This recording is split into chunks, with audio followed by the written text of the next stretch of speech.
Kanpai!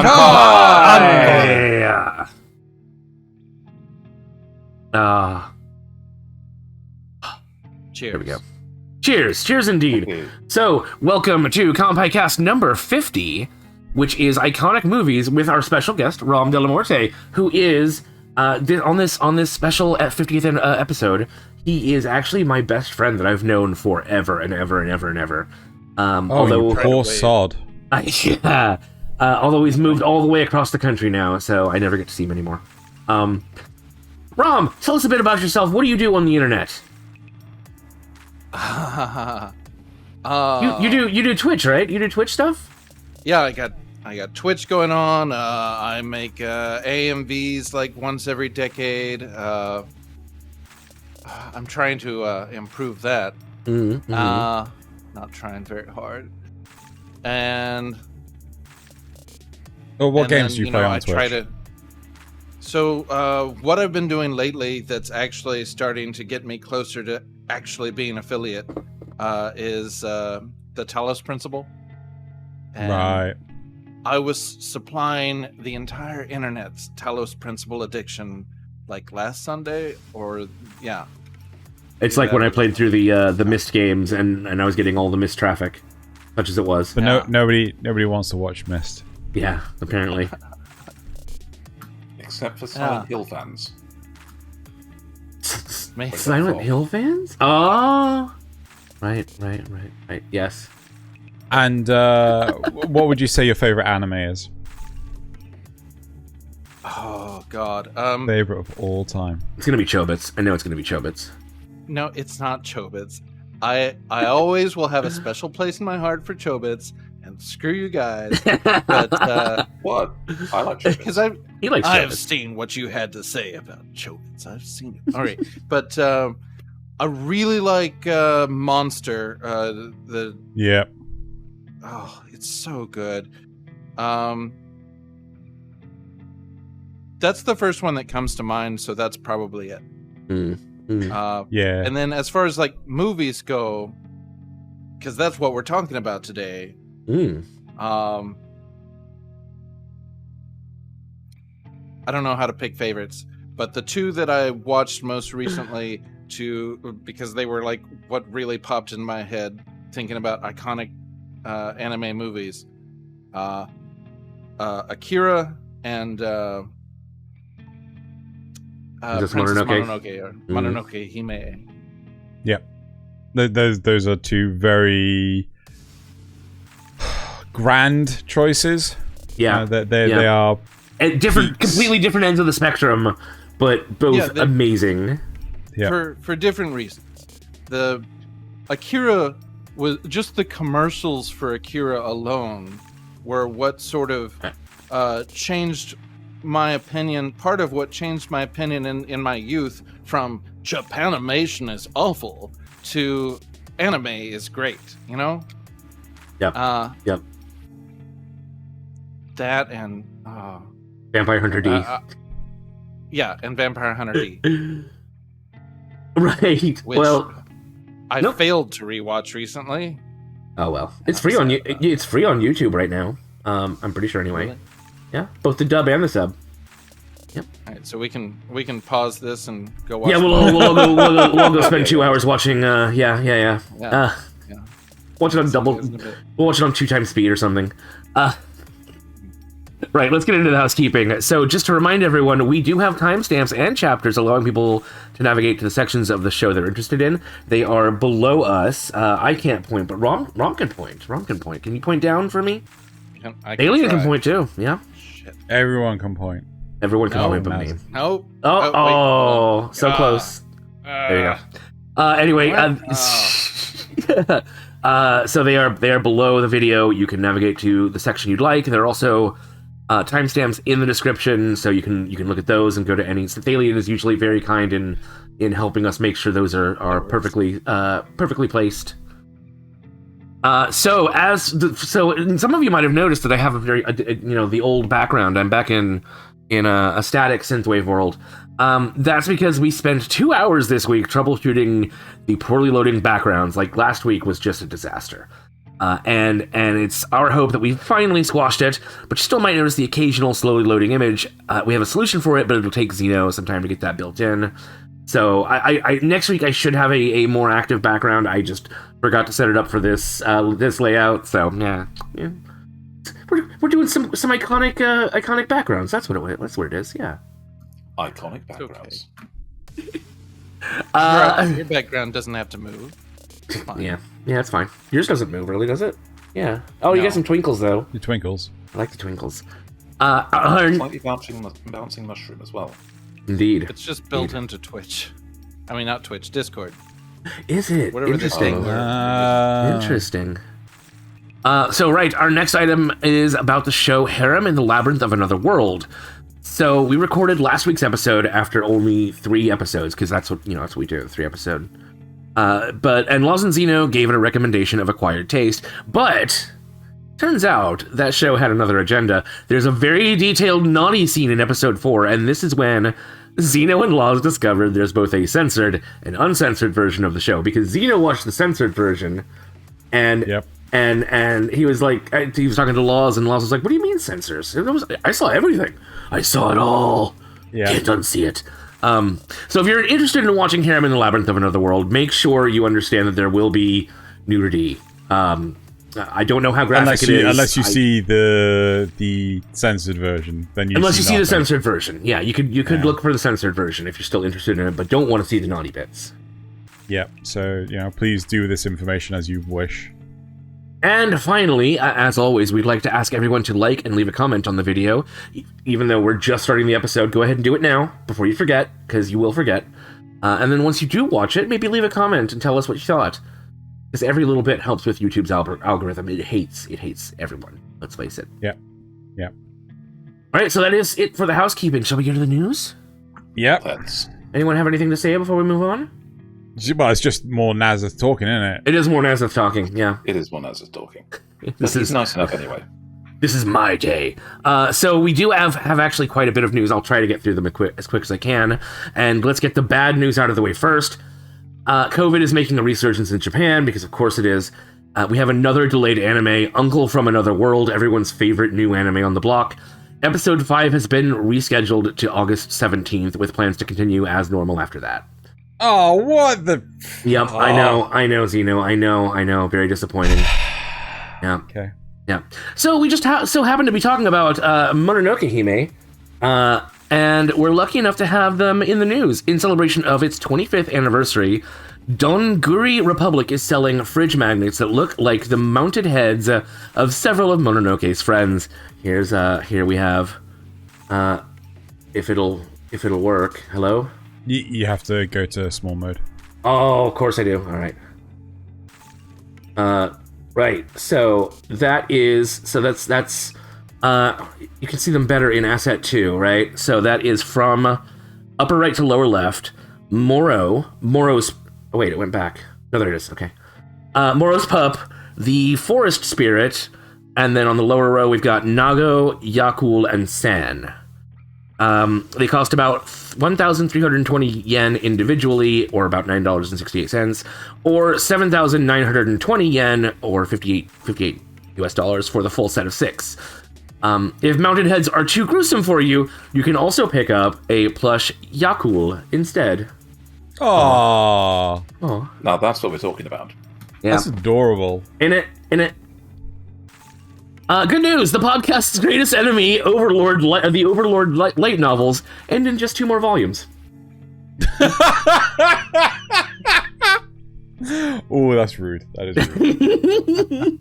That's so rude. Tenander's gonna hate me. I think everyone's gonna hate you. Can never rate her again. On July 29th, Keita Takahashi, the creator of Katamari Damacy, teased a new game with a 30-second teaser trailer. It showed a boy sleeping and a dog licking him awake, with the final screen saying, "More to come." As with all other stories, you can find the link to the video below. Wait. Was it genuinely just a kid sleeping in a genuinely dog just that. Yep. That was it? It's a 30-second teaser. It is the tiniest little thing ever. Creator of Katamari Damacy, so I'm excited. Didn't they just do that one with Kingdom Hearts?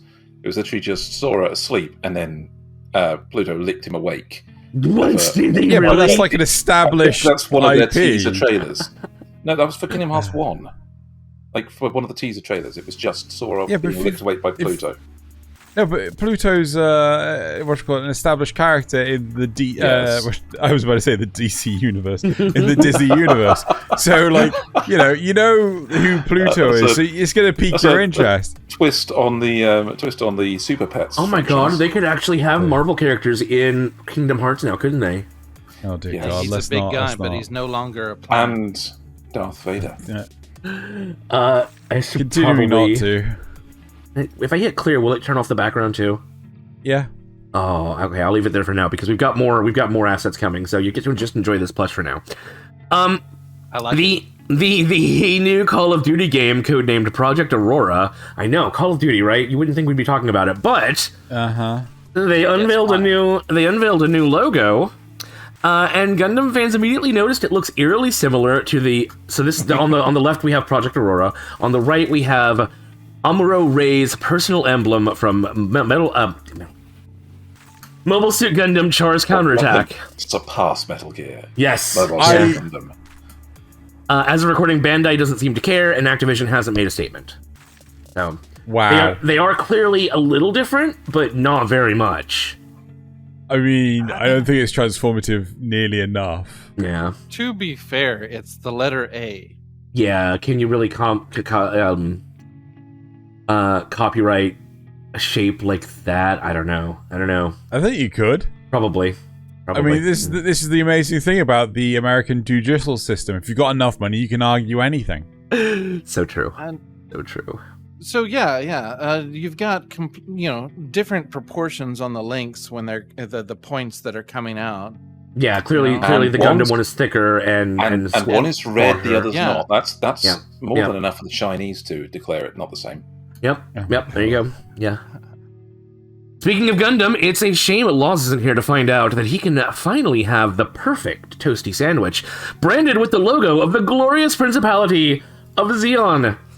They only cost 6,050 yen, or about $45 US, a small price to pay for Space Noid supremacy.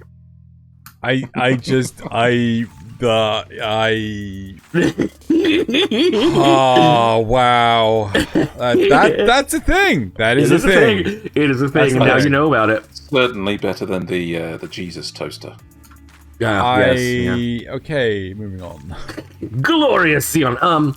Hideo Kojima discovered a new obsession. One night, while searching Amazon, he stumbled across what he thought was the critically acclaimed film Lycoris Pizza, which I think we can all agree sounds terrible, regardless of your views on pineapple. But it was in fact Lycoris Recoil, as licorice and Lycoris are spelled exactly the same in Japanese. At first he wondered if this is typical anime based on the description, but soon binged through all of the available episodes and plans to watch more. So if you haven't watched Lycoris Recoil, yes. I haven't started it either. I've been swamped. But I would like to. It looks really interesting, and apparently I've been enjoying it. Yeah, Xeno liked it. I think has Loz watched it yet? No, it's Okay. only me, and I haven't had a chance to watch the 5th episode yet. But yeah. So, but yeah, Kojima's a fan. Hey, there you go. This one's from me. If you like Made in Abyss, like we like Made in Abyss, you'll be happy to know that there's a 1-to-1 scale figure of Nanachi now available. So we have assets 6. A 1-to-1. 1-to-1. She is 155 centimeters or 5 feet 1 inches tall. And she'll start shipping in September 2023. And it'll only cost you to get this cute face a measly 484,000 yen, or about 3,574 US. It's nothing. That's nothing. From a certain angle, yes, it's adorable. From other angles, it's haunting. I just tripped over that much money yesterday. Suddenly we have a reaction image. Yeah, that was from the game show. I thought I had another one. And now for the biggest news. Discotek, whom I'm sure have licensed stuff I've seen, but whose name I don't remember at all, has licensed a bunch of old anime, including Machine Robo Battle Hackers, Symphogear 15, The Princess and the Pilot, Tales in Symphonia, the 1981 to 86 Urusei Yatsura Anime, City Hunter Films and Specials, a Machine Robo with the Running Battle Hackers, Senki Zesho Symphogear, bunch of stuff. Bunch of stuff. And last but not least, Gunbuster. Some of these properties will go into Discotek's new Toku Time label, where they will be releasing several remastered tokusatsu shows, but Gunbuster, which we are all interested in, well, I don't know if Rom's seen it, but Loz made Xeno and I watch it, and it is amazing, will be receiving a brand new, professionally done dub coming out later this year. I mean, Gunbuster is definitely the definition of boy that escalated quickly. It really is. It really, really is. My goodness. And that does it for the news. Finally, we're through it. Cool. So it is time to go over the topics. Only 16 minutes into the episode, which is not as bad as... Yep. So when presented the options of topics to Rom, Rom picked iconic movies, and you know, the usual question was asked. Well, you know, what stuff do you consider iconic and things like that? So Rom gave us a few movies to go through, but I kind of want to ask the question of, if you were given a choice between a movie or a series, what would you guys go for generally? I like series because it lets me, like, really get into, you know, like, dig into it, but movies are also so, like, if a movie is well done, it can tell a really good, solid story in, you know, an hour and a half, couple hours. And there are so many that come to mind. So it's hard to say. I think if I was introducing somebody else, I'd probably introduce them to movies, because that's easier. That's more of a bite-sized, you know. It's a more digestible set, because they're all self-contained worlds. I like the risk-reward ratio of movies, where you've got a short amount of time that you're risking, and the potential rewards are pretty great, or not that great. But if it's not that great, it's fine. You only wasted 2 hours. Yeah. Well, an hour and a half. Here's so like even an hour. Xeno and I last night we watched. We tried to watch. What's the name of that show?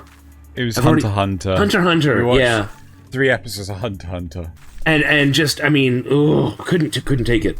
And that's about the same amount of commitment that you'd put into a movie, but you'd have the entire story of the movie. We don't know what happens after this, and we never will, because that show is really, really, unless somebody can tell me that it really picks up at like episode 10 or something. I don't know. But, no. It has to be sooner than that.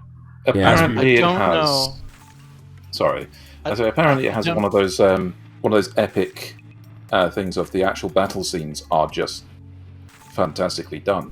But everything between that and leading up to them, not so much. One of those. Yeah, we can certainly agree with that one. Yeah. Interestingly enough, we were watching it, and there was one scene in the 3rd episode, and I was like, "Ooh, I'm very interested now!"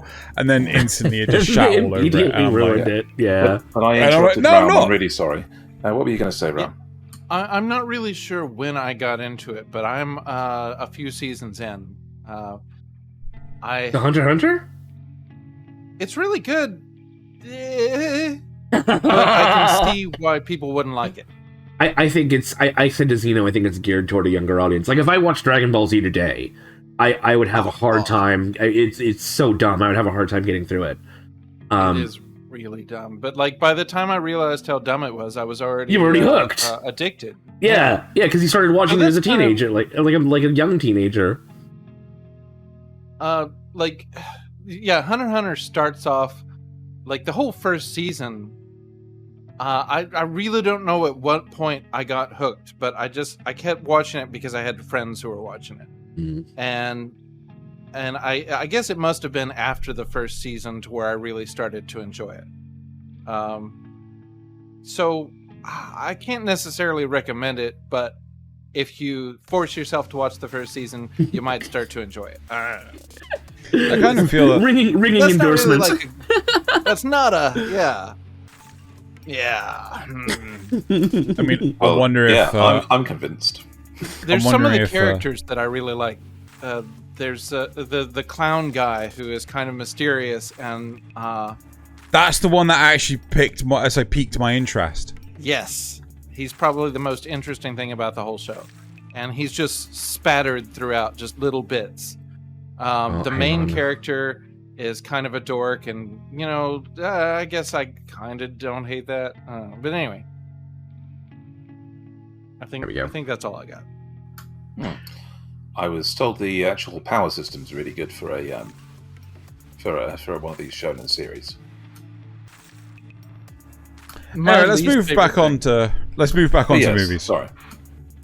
So certainly we can see the advantage of movies over series, especially if we're comparing things like Shonen Jump series, where it's just when is that thing gonna ever end, right? So out of interest, and I'm gonna start with Rom first. What is your favorite? Actually, I think you said earlier, but yeah, what is your favorite movie? You can only pick one.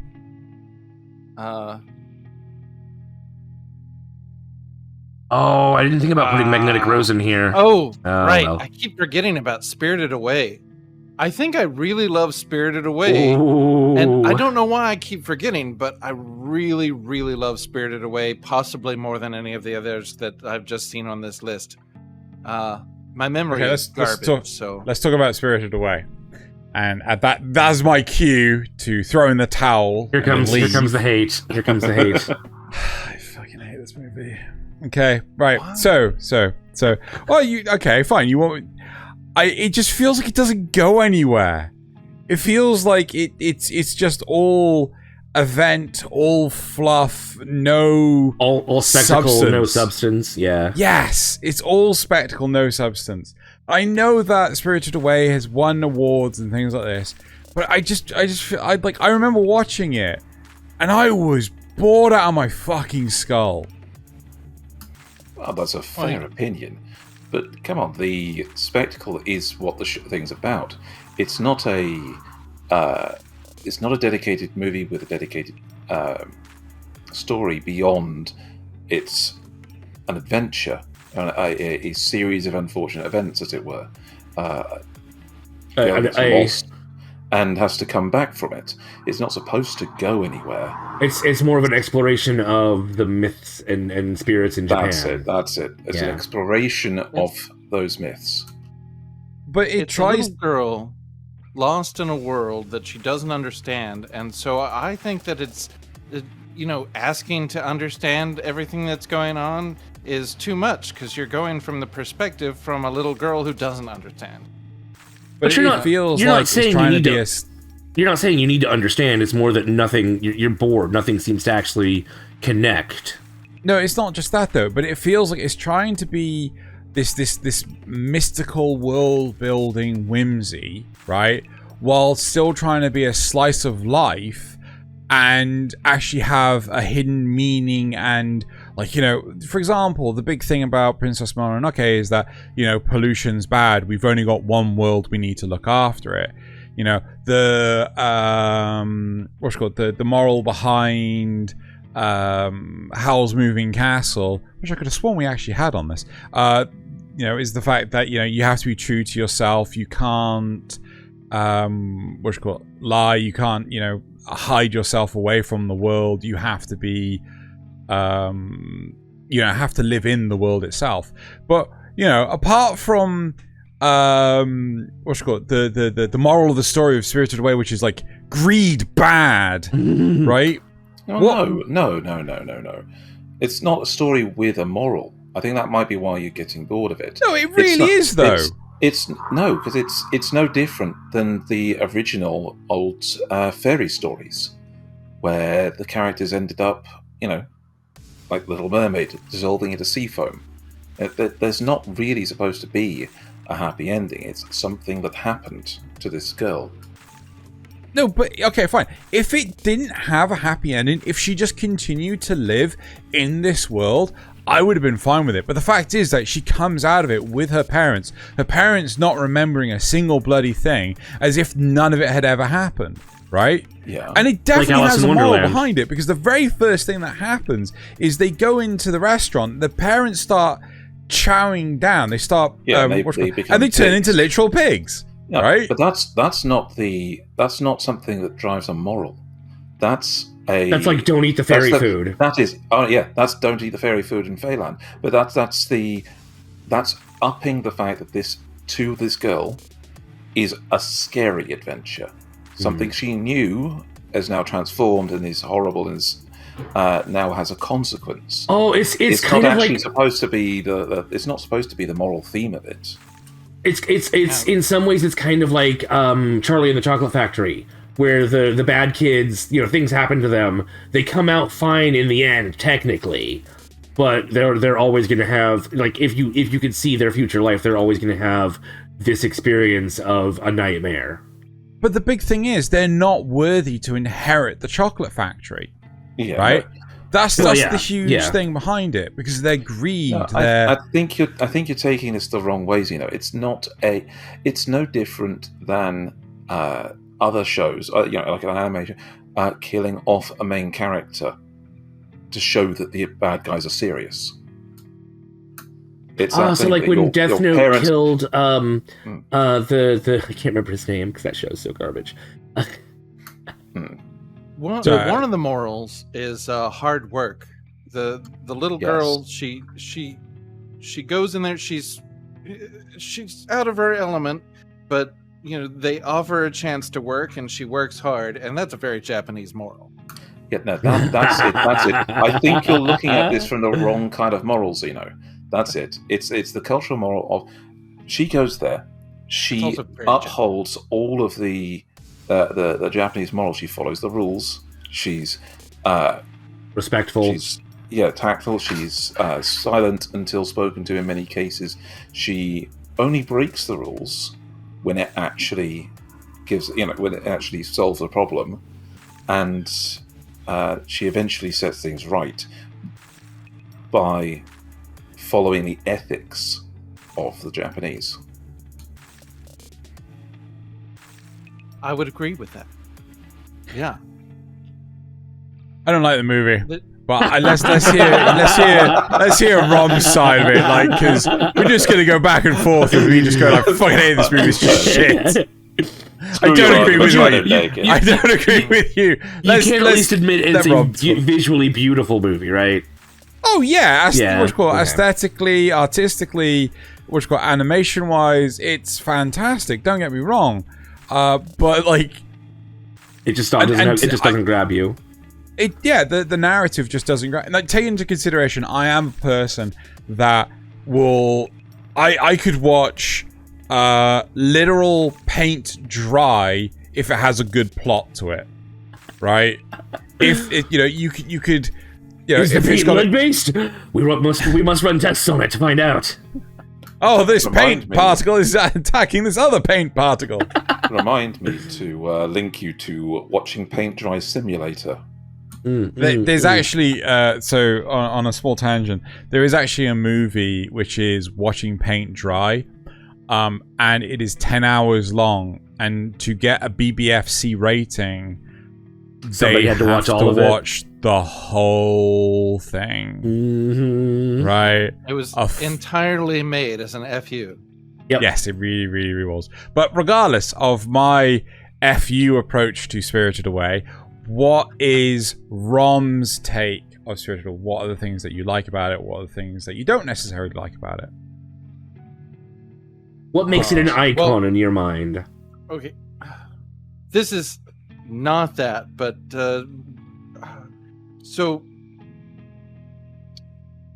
when I was young, I saw the live-action version of Through the Looking Glass, and that has it's actually got a bit from, because they move plots around between the books. So I think this happened in Alice in Wonderland, but she's got this baby that she sees these people are not taken care of, and she tries to take care of it, but it turns into a pig and scurries off. And So that kind of got into my head. So people turning into pigs freaks me out, but I like it. I think I remember that one. Wasn't that like a foreign film, like German or something? No. Was it not? No, it was just a live action Through the Looking Glass it's the one with the Jabberwocky and like every time there's a Jabberwocky scene, everything gets dark and scary, and when you're a kid, it's like really freaky. But I must be thinking of a different one. Yeah. Anyway, sorry. Yes. So yeah,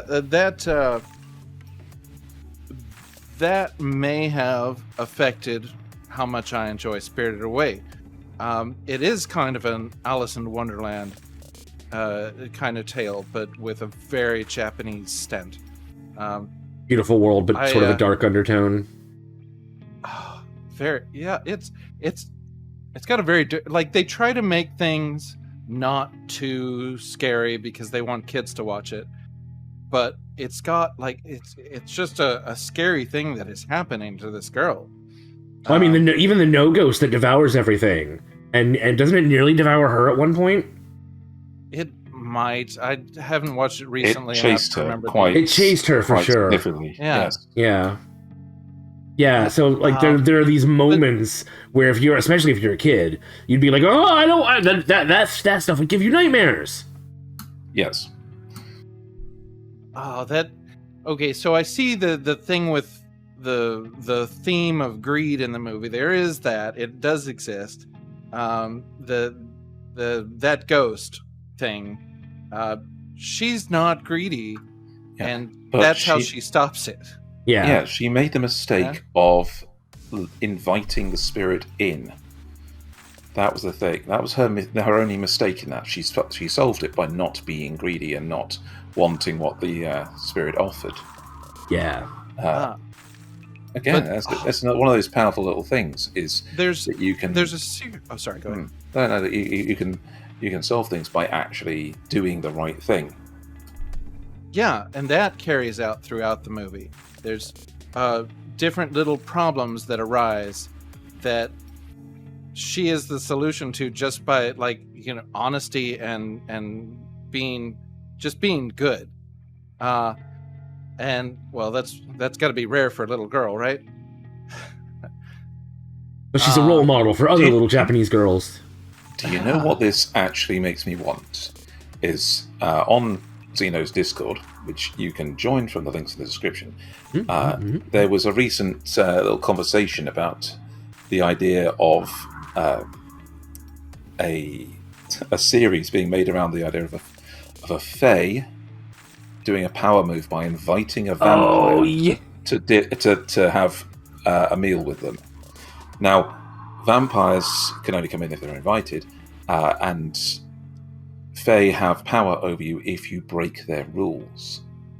If you're a bad house guest. If you're impolite, if you're a bad house guest, they can if they can state you as a bad house guest, they gain power over you.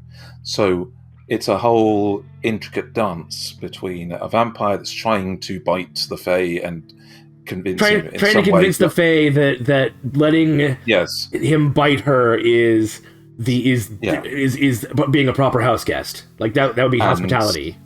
And her trying to convince him to do it so that she can declare him a bad house guest and have power over him. But then, of course, when it actually happens, that was the comedy thing. Is that vampire succeeds in biting them, declares that they have power over the fae. Now the fae said, "You did it impolitely. I have power over you." They take it to a lawyer, and a lawyer just looks at them and says, "Well, congratulations on your marriage." But and that's a series I'd love to watch. But that's the kind of thing that Spirited Away operates on. There's house rules, there's fae rules, there's spirit rules, there's all these other things that have to happen, and if you don't know them, you can easily make mistakes, like our protagonist does. Actually, so we made a reference to Hunter x Hunter earlier, and when we got to the second episode, that was actually something that really ticked off both Nasuth and I. We had to pause the episode. Is the fact that the rules you are told aren't necessarily the correct rules. So the trio that are in Hunter x Hunter, they're doing an exam and they're given a question, and they have to answer within 5 seconds, 1 or 2. So they're given a question, they're told what the answers are. Say 1 for this, say 2 for the other, and they have to answer within 5 seconds or they're disqualified. And the questions are like really, really hard moral stuff, like, do you let your mother die or your true love? Or do you let your son die or your daughter die? You know, that sort of thing. It's like, you can only rescue one. Do you rescue your son or do you rescue your daughter? Yeah. And the answer was to say nothing at all. Even though the rules state you have to answer within 5 seconds. Right? And you can only say 1 or 2. Anything else, any deviation results in a disqualification. Right?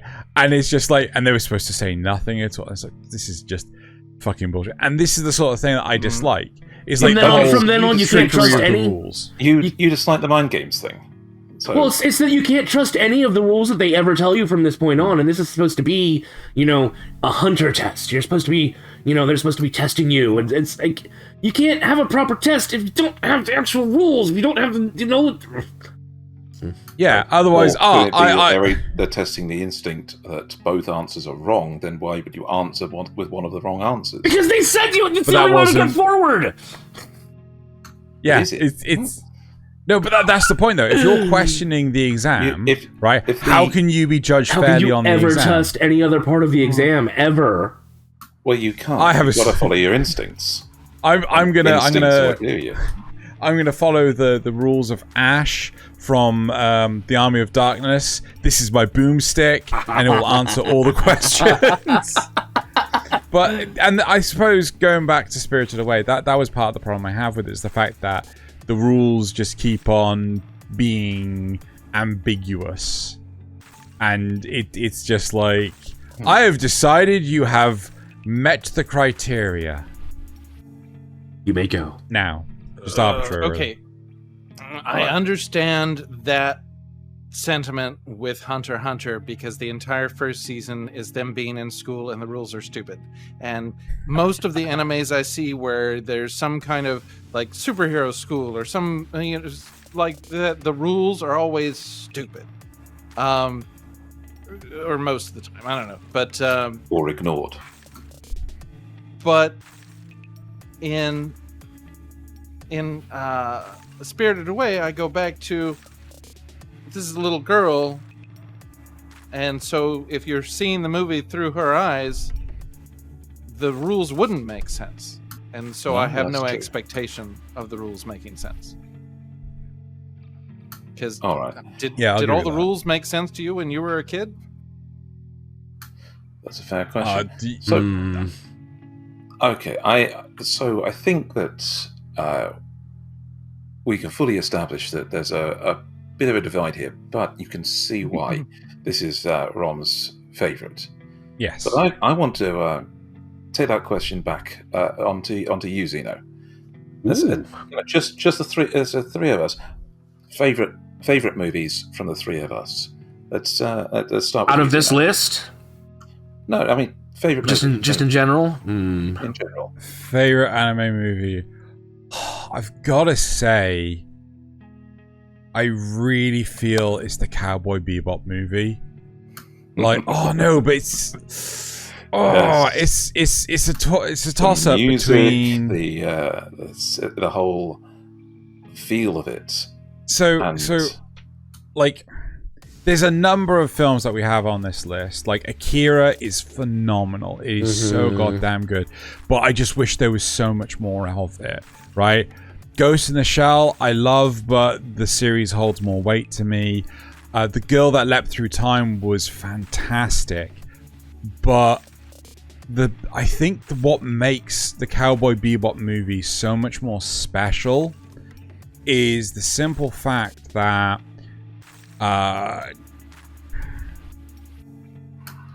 this is basically what a single episode of Cowboy Bebop should have been, right?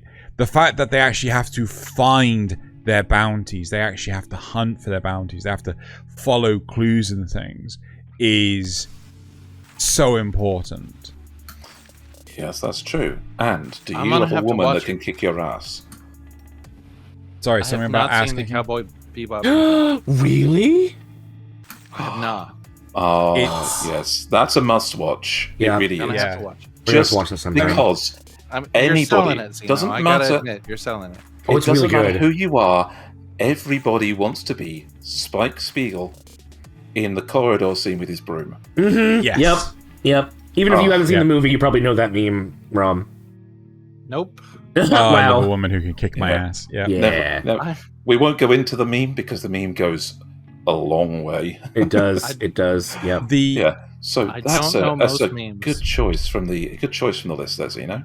I will say and though, overall. you do need to watch the full series before you can watch the movie, because it's context. yes, you like the characters aren't developed in the movie; they're developed in the series. And if you don't watch the movie, you're not going to get them. You're not going to understand it. Mm. So, yeah, you definitely need the context of the series, but the movie is I just would so assume goddamn that good. you have, Rom, watched Quick Cowboy opinion. Bebop. Oh yeah, Do he's you watched the think season, that- the series. Yeah. Does anybody think that Firefly is a better live-action Cowboy Bebop than live-action Cowboy Bebop? Oh, infinitely. Yes. Oh, Infinitely. I think it's more Outlaw Star personally, but yes. I mean, regardless, I mean, the problem with the live-action Cowboy Bebop is the fact that they tried to make it the anime, and it's like, no. This is a live-action. You should Yeah, be doing yeah. things that are better tailored towards a live-action narrative. Don't try and take one medium and then turn it into another. That's why some anime don't work. Like, the manga might be critically acclaimed and is just absolutely phenomenal, but A, in the wrong hands, and B, the pacing, like, well, actually, it's pretty much all just in the wrong hands. The anime will just flop, right? Yep. You know, I've heard so many amazing things about Shikimori's Not Just a Cutie, which was aired last season, but the series was just so fucking mediocre. I just couldn't watch it. Would you say it was mid? I would say it was certainly mid, but I mean, I can, because we got replacement laws and not actual laws. But you know, but yeah, it's like when it comes down to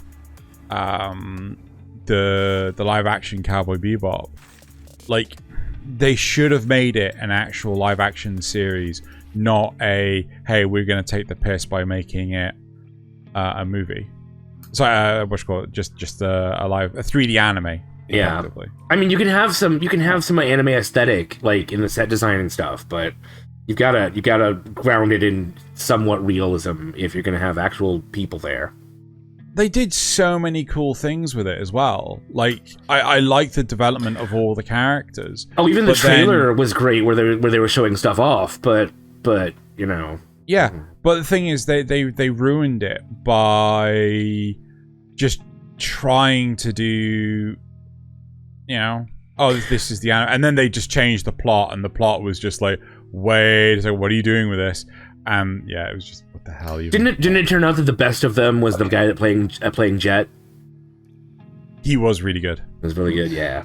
So I just had a thought when you were talking about the making the anime into 3D. I think the better one was the start of the movie with Real Folk Blues, because they actually did character animation. No rotoscoping, just character animation that looked like real people. Oh, you're talking about Yeah. That hate actual that. opening song. It I just hate that so much. I get what you mean, though. It is fantastic in its Damn, now I gotta listen to artistic Real design and Focus. everything, but the problem is that its aesthetic is so damn different from the rest of the animation style. It just feels really out of place to me. Well, yeah. No, but still, it was just that fantastic thing of how much these artists, these animators, went into people. It was brilliant. Yeah. Still, Yeah. Okay, so great choice for Xeno. What about you, Nasuth? What's your favorite anime? Gosh, there really are just so many. So Grave of the Fireflies is great because it's got that visceral gut punch feel that you really need for World War II. Jinro is great because it's another good wartime. Like it tells you what happens to soldiers. Lupin the Third is underrated. The Castle Cagliostro, very, very underrated. But I think I'm gonna have to go with the answer everyone expects and say Akira. I have to. I love the detail that they put into all of the visuals. I listened. So when I rewatched it relatively recently for another show we were doing, I watched it with so there were two dubs. There's the dub from the 80s, which is hilarious, but not great. And then garbage. Yeah, and then there was a newer one done in like the late 90s / early 2000s by the same group that did Cowboy Bebop and Trigun. And so it's actually way better. There's some stuff that I never understood before that I actually understand now because I watched that dub. And yeah, but it's such a good dystopian story where you've got this sort of police state going on, and you've got the rebellious kids, that very 80s aesthetic of the rebellious youth who are actually doing the right thing. And then you've got the whole ending sequence where everything just goes batshit crazy, but in like the best way. I'm with Xeno that I wish there was more of it. I think this would be a great one to remake as like a limited series or something. But I watched a thing about how they animated the movie, and they made some of the bike scenes. Yeah, all the light trails. More fluid by I can't remember if they're animated on 2s or 3s, but they would advance. So they'd have one bike advance in one frame, and then another bike advance in the alternating frame. Oh, yes. Some movement in every frame. Oh, that's brilliant. So makes it feel smoother. Yeah, very smart the way they did it. Just it was a masterpiece. The animation director. Yeah. Sorry, with the light trails, the technology for the light trails is actually pioneered by Don Bluth's studio, and they use the same trick of obscuring some of the film and lighting it from behind to make overlay acetates for it. I don't know if they did. It was some technique that Don Bluth developed for Secret of NIMH, I think, and then people used yeah, that makes sense. Well, but isn't it the same thing as wouldn't it just be the same thing as the lightsabers in Star Wars? Oh no, because that blots out the scene, whereas this kind of just is more translucent. Yeah, it actually glows into the scene. Yeah. Can I still change my answer and say that Secret of NIMH is my favorite anime? Yes. Yes. No, so Akira, I was going to say something else. Movie. Yeah. The animation. Oh yes, the animation director from this. He did. So there's an anthology called Neo Tokyo that I don't think Ram has seen. And one of the stories in it, the third one, is done by the same artistic director as this, and it is just beautiful, just gorgeous, in the same way that this is grungy and detailed and just Just look at the scene we got in the background here.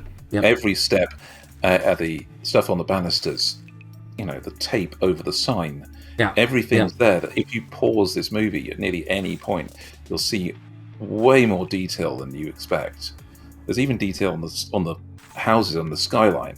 Behind it. And, but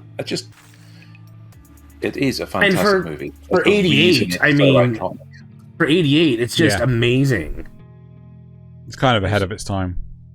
I almost don't want them to remake it because it would be digital instead of hand drawn. That's true.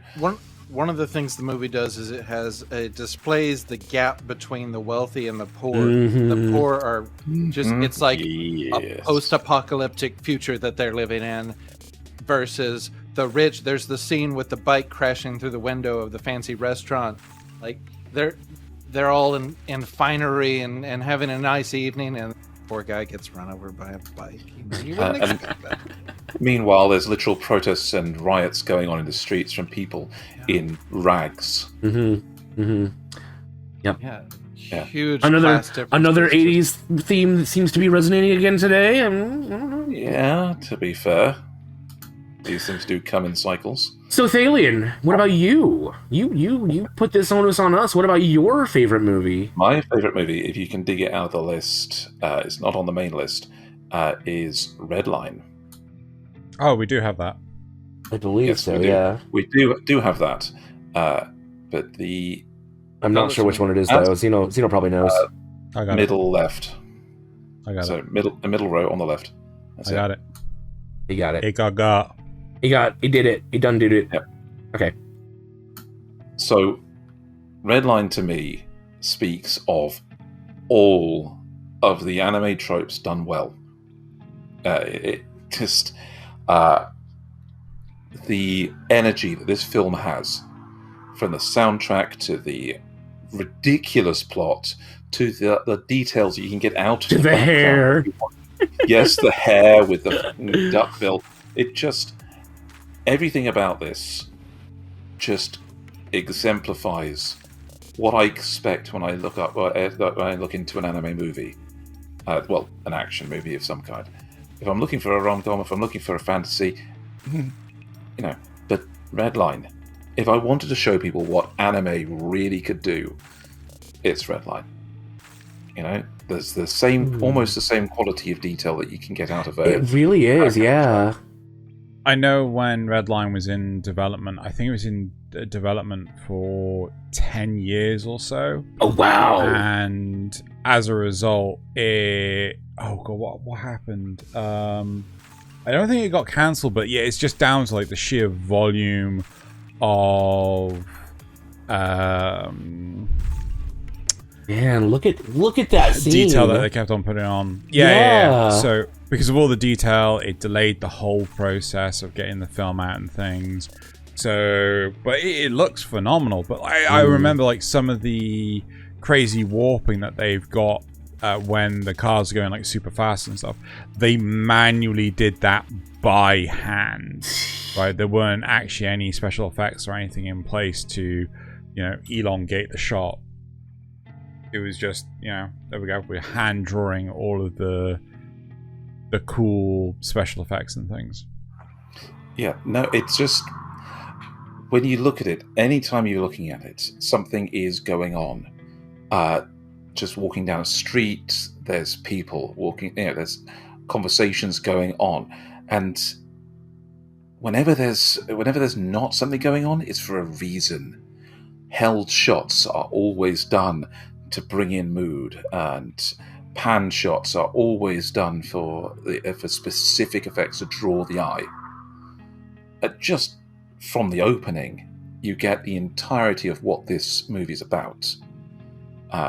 When you watch the race and you see how the racers actually interact, and even just the background thing of people betting on it,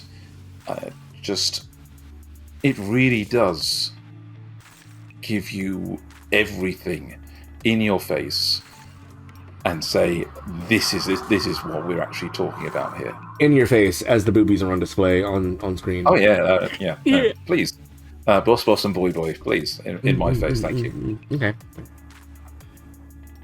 I think there's an important question to ask though. We've been kind of saying what our favorite movies are, but that's different. Does that mean it's iconic just because it's a favorite? What makes a movie iconic? Is Redline really iconic? Because aside from you, does a wider population know it? Does it need to be like mainstream in order to be iconic, or does it just have to exemplify the anime? I think it's chronically underrated, but I don't think that Redline is. I think it is iconic, but it should be iconic. I think is what you're saying. But it is underrated. Yeah, I definitely say Redline is iconic. Redline is definitely iconic, but it doesn't have to be mainstream to be iconic, right? The great thing about iconic movies is what it does for the industry on a whole, right? What it does for the franchise. Like Cowboy Bebop was able to expand into a narrative method that episodic content, you know, a 25-minute show couldn't do, right? But the animation style, the action and everything was so well done, and it was on a level much greater than that. They really stepped it up, yeah, right. Akira, we've got the whole what's called the animation style, the music of Akira, the I suppose like the, if you will, the cinematography. I mean, like, it's a really good one. So I mean, there's scenes in Akira, and I'm not just talking about the bike slide. There's scenes in Akira that were not shown in so many movies before and have been copied thereafter. You know, the simple ways that they've got across moments and the way that they cut from action to aftermath, just, you know, it really does make it punchy, and it's something that a lot of people have tried to imitate since. And I, you know, again, even what was the other one we spoke about?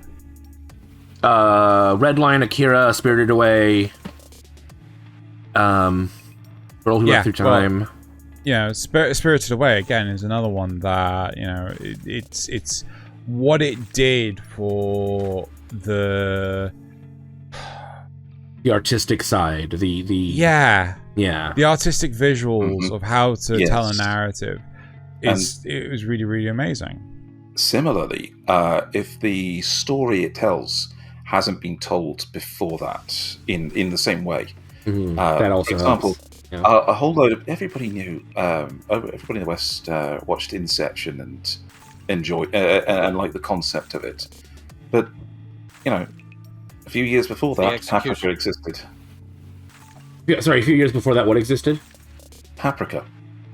Oh yeah, I've actually never watched that. I really should. It's one of those. It's one of those. Really good. Yeah, and it has a similar way in some of its scenes as presenting the same kind of rich, full cast of complete background characters as Spirited Away does, but in that situation, it's got a better explanation. It's a dream world.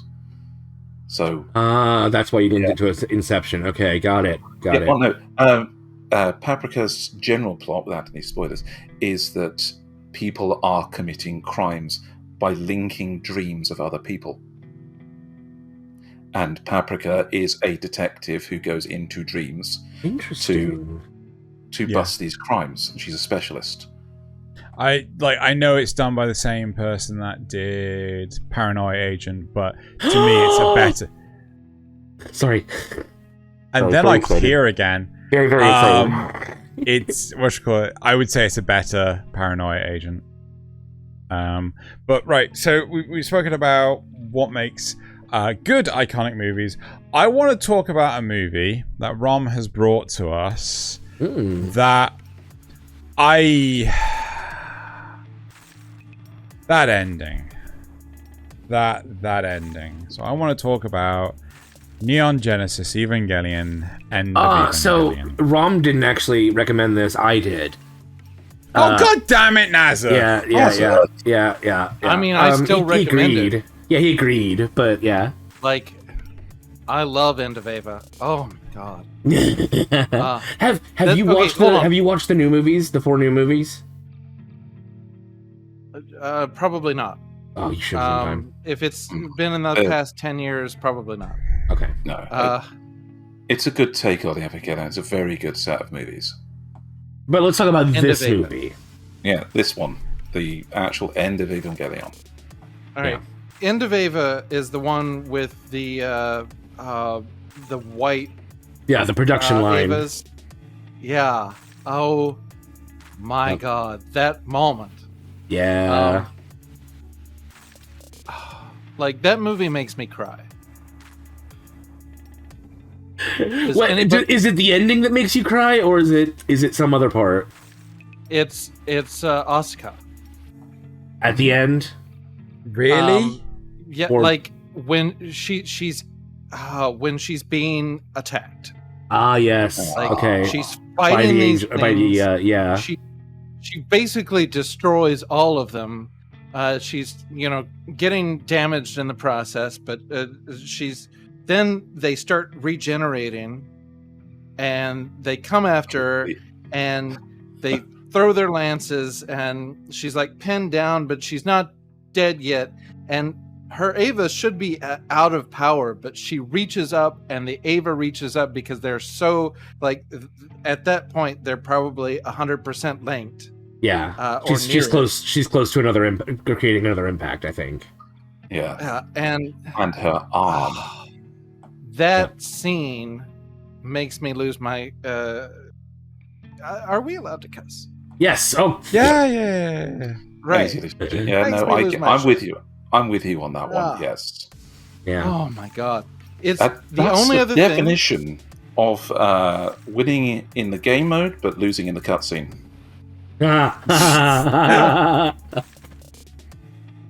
Yes, indeed. Oh my god! Oh, that's so right.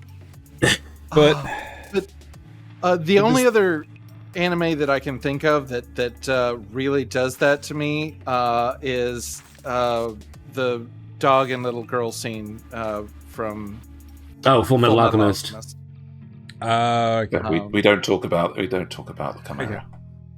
Okay, right. So I wanna pick this one to pieces, right? End of fucking Evangelion, right? Oh, but look at that detail again. Oh, no. Good. The animation is fantastic. Yeah. I'm not gonna refute that. I will never refute that, right? But I don't. I watched the end. I've watched the end of Evangelion I don't know how many times. And I can only surmise that the creator, Anno, yeah, is a sadist. Right? And not towards any of us, but towards himself. Right? Well, he did suffer from depression, so I mean... Well, I think he suffered depression because he made this. Right?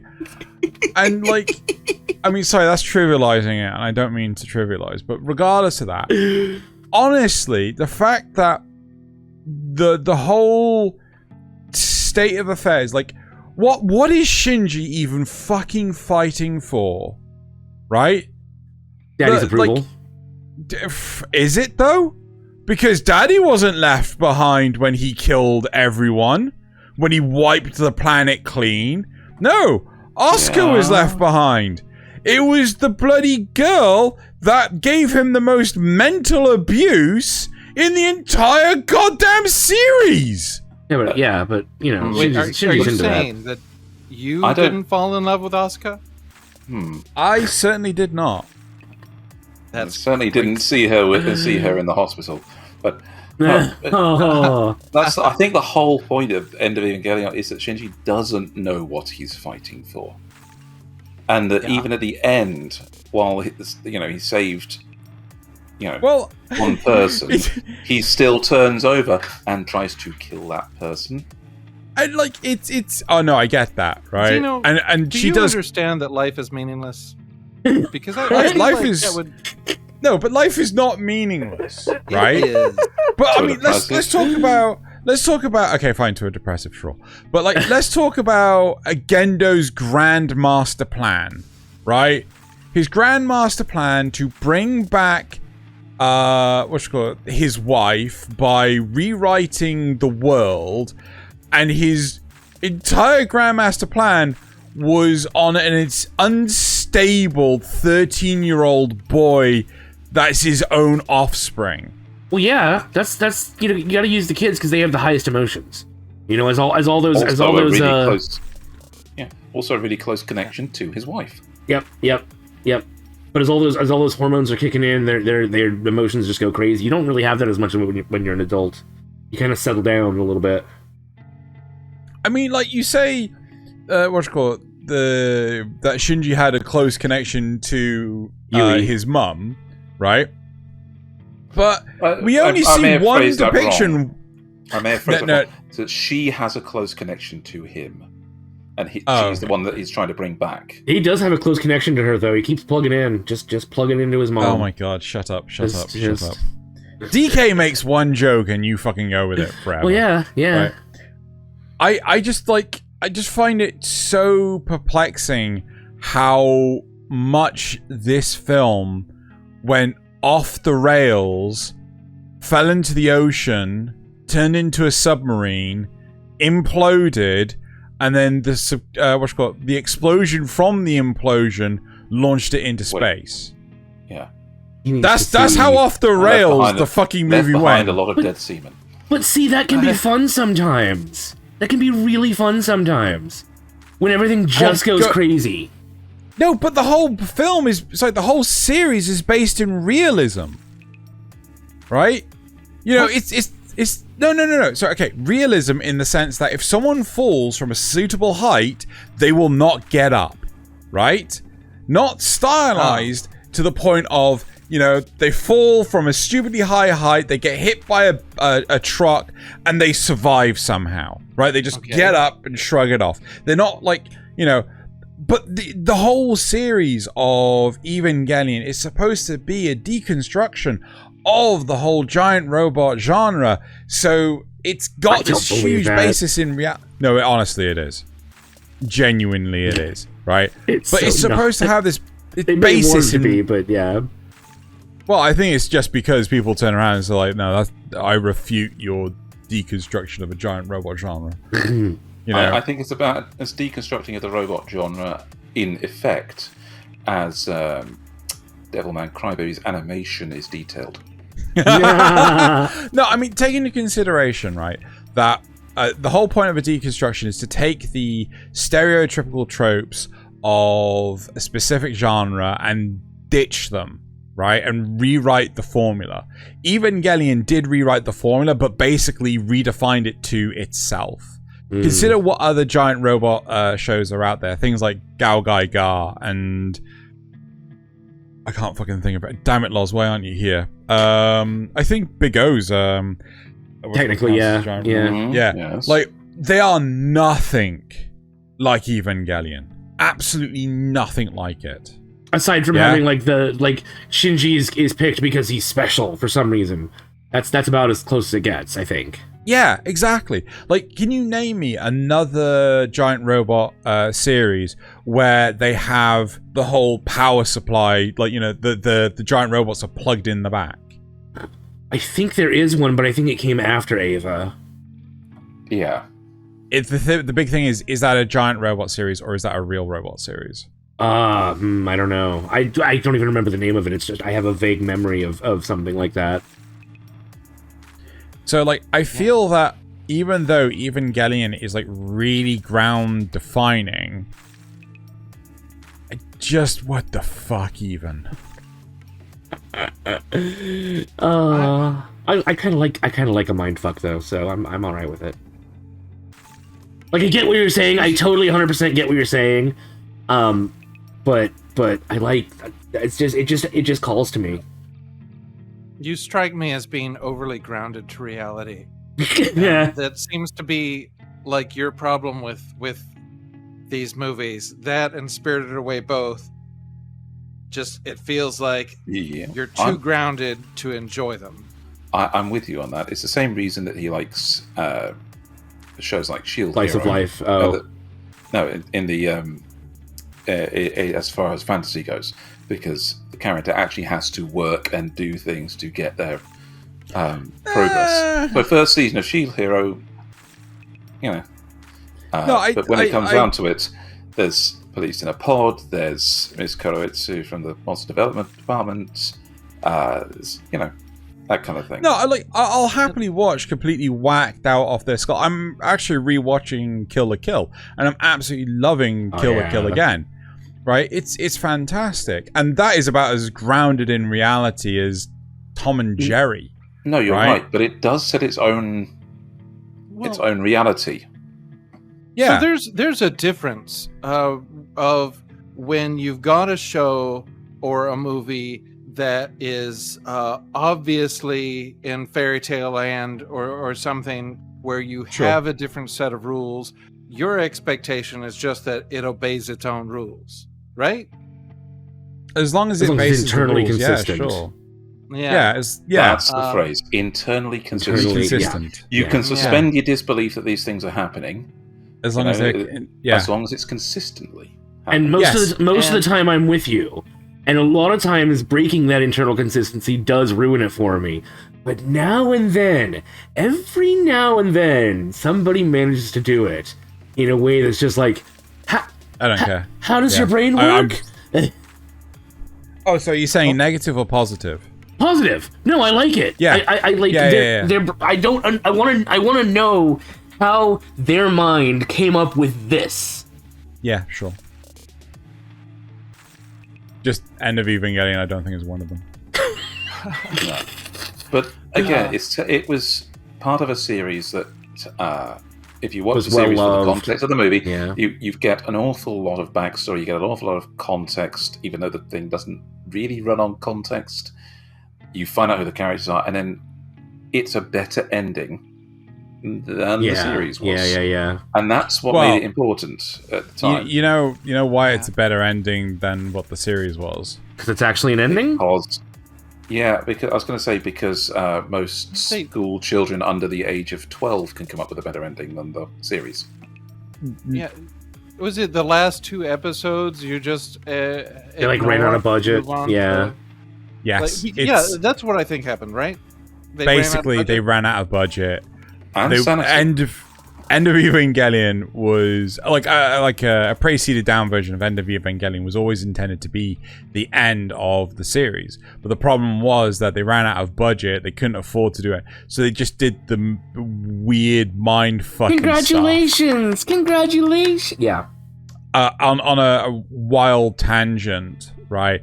If anyone knows the AniTuber Giguk, who recently got married to Sid Snap, he did a photo. There's a lot of photo stuff. He actually did a thing where he got all his friends to stand around and do the congratulations thing around him and his wife. That's amazing. It was the dumbest fucking thing ever. But yeah, anyway. I'll try and find that later. But anyway, what the fuck were we going on about with this? I completely derailed myself. Movies that kind of go off the rails, and how this is. We were talking about how Eva ran out of budget, and this was always the planned ending. Yes, yeah. But also, this is iconic movies that we don't know why they're iconic, because they're a bit fucking weird. Yeah, it's also interesting that with End of Evangelion. Or just Evangelion in general. So the manga technically started coming out before the series, right? And the manga only has 13 angels in it, whereas the series has 18. So it was like, oh yeah, we'll pad out and things. But Shinji was nowhere near a spineless wimp as he becomes in the series. And in fact, he is much closer to the Shinji from the new movies in the manga, right? The new movies are so good. The problem is, I watched the first 3, and then it was 10 years between the third one and the fourth one. I can't sodding remember any of the... Yeah, so I'm gonna have to rewatch those movies. But, yeah. Okay. See, I never thought of Shinji as a wimp. He was just, in pain and sick of everything. I don't understand. I don't understand why he just didn't flip his dad the bird and fuck off. Because he loves his dad. He can't help. No, he doesn't. He doesn't love his dad at all. There's this huge argument he had between him and his dad about how the secret agent man was killed off by his dad because he was found out. There's a big thing in Japan about wanting to get your father's approval too. And love that and is hate are right next to each other. They're also you kind can of love irrelevant someone in and hate terms them of- at the same time. Yeah. And sometimes love is required to truly hate someone. I kind of feel that Shinji should just gone, oops, my foot slipped, and just stand on the nerve headquarters and damn. Oh well, I guess I'll do whatever the fuck I want now. I must have flattened Dad. I must have flattened Dad. I totally get the whole sinking city you can't thing. So identify. Yeah. I missed what you said. I'm sorry. Sorry. I think that's just why they had the whole sinking city. It wasn't so much to protect the city. It's just to protect his dad from Shinji. Anyway, right. Does someone want to take this in another direction? Kind of. I would like to pop in, because there's one on the list there that I have to say is a terrible movie, but is incredibly iconic for what it is and what it did. Is it this one? Yes, it is, in fact. I knew it. I knew it. Pokemon, the first movie. I already did it. I mean, he already did it. He did the thing. Yeah. It's just... So I've actually never watched this. Pokemon, I was a little too old when Pokemon came out, so I never really got into it. I swear blind, right? So I had to acquire this in order to get the screenshots.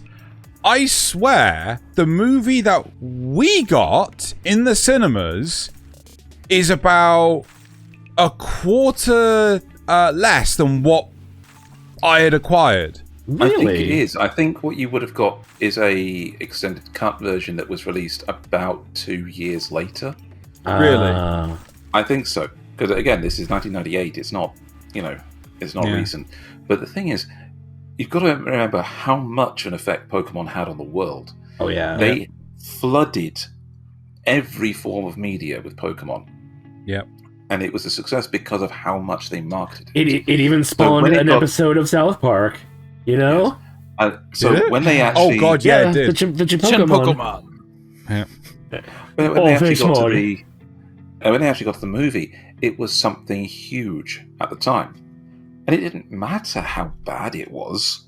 I mean, that didn't even cross their minds. It was that it was a Pokemon movie. Yep. And it was being released in the big cinemas around the world. We can make money off this. So much money. Everybody was going to go see it because that was just the marketing at the time. It's such a simple thing. It didn't really make sense, but it at the same time did if you were about 10 years old. Yeah. And again, not a good movie. We know this, but iconic for what it is. It is known. Yeah, I'm not gonna lie. I did kind of force my dad to sit through this, and he told me like years later, I was never as bored in my life as I was watching that movie. I have never been happier to be on Push to Talk than I was then. I laughed way too loudly. Yeah, you're fine. But yeah, like it's such an iconic movie. I can't think of many people that necessarily haven't seen it that are anime fans. Well, yeah, even though I haven't seen it, I'm fully aware of most of what goes on. It's the awareness of it. Yeah. I have not seen the movie. Oh, don't worry about it. It's not. Wait, Nasuth said that this was yours. No. What? Nasuth, you are terrible at communicating. You're terrible at listening. Yeah, Xeno, I bet Nasuth said to you something like, "This is a list that was agreed upon by him and Raum." Yeah. I said. I'm pretty sure I said. No. All right, here's the big thing, right? So Nasuth said the first Pokemon movie, right? Yeah. And now we discover that not only Nasuth hasn't seen it, but Raum hasn't seen it. So why is this even in the list? Because you've seen it and Thaylien seen it. Undeniably, it is an iconic anime movie. Yep. Okay. Yep. I'm pretty sure I specifically asked if you'd seen it because otherwise it wasn't going to be on there. Lies. These are slander. lies. Yep, slander and lies. Probably libel too. I think and perjury. I think one of the most impressive things about this movie is the fact that it came out the year after the series had started. Yeah. Right? Yeah. They had this. They had to have had... Dear God, Ash looks like an idiot. I was going to say, so the movie... Usually? The movie look at quality, this image. The movie quality wasn't really that much better in any way than the television show, was it? Basically the same quality. It was a bit better. It was a bit better, okay. but yeah, some of the effects, they did a lot on the fight scenes, like the Pokemon battle at the very start of the movie as a Ash versus another trainer, and that one actually has some surprising little bits of animation quality that were nowhere in any of the TV episodes. Right. So really... did it do anything revolutionary in that regard? Not really. Not really.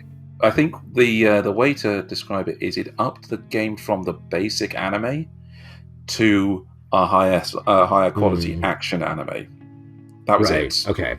So it just upped the levels slightly to another type of anime for those scenes. Okay. Yep. All right. So mostly just iconic for the way it was a cultural revolution. Well, yeah.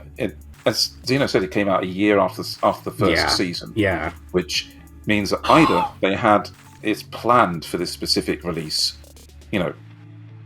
planning for this success, but but at the same time, how could you? It's one of the strangest things. Think, how would you know that this was going to be so that Pokemon was going to be so big a year on from how much you'd saturated the market with it? So it apparently had a budget of 30 million and made in the opening box office made 31 million. And over all time domestic, it's made 85 million. International almost 78 million, and so worldwide 163 million dollars for this movie. Exactly. Because if you're a Pokemon fan, it's something you have to watch. Yep. I mean, not just. I like the Game Boy game. I like the original, and I forgot the other thing. Detective Pikachu. I actually enjoyed it. I was a little surprised. I was surprised. I've heard good things about it. Yeah. You should watch it. It's actually worth watching. Yeah. But beyond that, I watched the show when I was 16. I was working at Boy Scout summer camp, and because I was staff, I had electricity in my tent, and I had a little portable black and white TV, and I could pick up a station, and I think it was 4:00 in the afternoon, Pokemon would come on, and that was my thing. That helped that kept you sane. Boy Yeah. Scout summer camp. That place was awful. Most things Pokemon I don't care for. It just it seems too much like a money grab for me, and apparently Digimon's better. Ugh. Some of the later series have actually good plots and stuff. I haven't watched them, but I've heard. Oh, really? Yeah. I mean, I'm not gonna try it to find out. But I've heard. Yeah. Oh my god! When they make an abridged series that's funny, I'll watch. And maybe that's oh god, I love abridged series, and maybe I should come back for that. I don't know. Did you already do a bridge series? We did, but we could do another one. We can always do another one. Still, I think having done Pokemon to death, you're talking about what makes these things iconic, and they're, whether they're terrible, whether they're good, you got to take a bit of respect for one of the icons of the genre, as anime as a whole. In terms of anime movies, we've already done Spirited Away. Studio Ghibli, in general, turned out, but it's the Disney of Japan. The whole animation studio created so many of the movies that are on our list for iconic movies. Because they have a super iconic style. Yes. So let's talk about a few of those, because we know they're good, and we know that we know why they're iconic. Miyazaki is a damn genius. Let's take Princess Mononoke as. Well, I know that's immediately Rom's. highlighting it. I know that's Rom's top pick, aside from Spirited Away. Yeah, Princess Mononoke. Let's go with you, Rob. Oh God, yes. I've just been rewatching that recently too. I had forgotten I knew it was violent, but I had forgotten how just the opening. You're started off. You've got this pig charging in. It's covered in worms. It's and then he gets the infection in his arm, and then that arm becomes super powered with anger and hate. There's a lot of it's seems like he's the only person in this world who has the self-control to manage this curse on his arm. I don't or maybe the only one lucky enough to only get it in his arm. Yeah, he's got the pure force of will. But yeah, his willpower is something to behold. He's standing in front of this woman who everything she's saying is really getting to him, and just and he you see his arm bulge, and so you're aware of how much this is upsetting him, because it's affecting it's an anger curse. It's a revenge curse. He fires his arrows, and his arrows lop off heads and body parts, and just things that arrows shouldn't be able to do. It hit an axe so hard it takes the arms with it. That's just what do your elf eyes see? But I love that. I love the. This is one of those movies where they absolutely went ham with the classic Miyazaki "I'm getting angry" thing of having all the hair frizz out as they got angrier, as well. So you've always got that visual thing of somebody getting truly angry. It's almost like they're being charged with electricity. Yeah. Or from the other point of view, having their hackles rise like they're a wolf. Yep. That too. Yeah. There's a couple of things I wanted to talk about it with. My ex, my most recent, we were together for 6 years. She had a thing about animal violence, and she likes Miyazaki movies, and she wanted me, because I did at least 2 movies where I edited out the animal violence. Alien 3, and because there's a dog, right? Yeah. And Midsommar, I edited out the bear. But she was wanting me to edit Princess Mononoke so she could watch it. I don't think you could. Yeah, you lose so much. Here's a 5-minute clip of scenes from the movie. You get it? All right, that's get it. Exactly. So you get some of the plot line for the humans, but you don't get any of the dramatic conclusion. You don't get any of the setup for half of the title character of the movie. Well, I mean, the animals are part of the whole driving force. Exactly. So here's okay. So first off, I can respect people not wanting to. Oh, sure, yeah.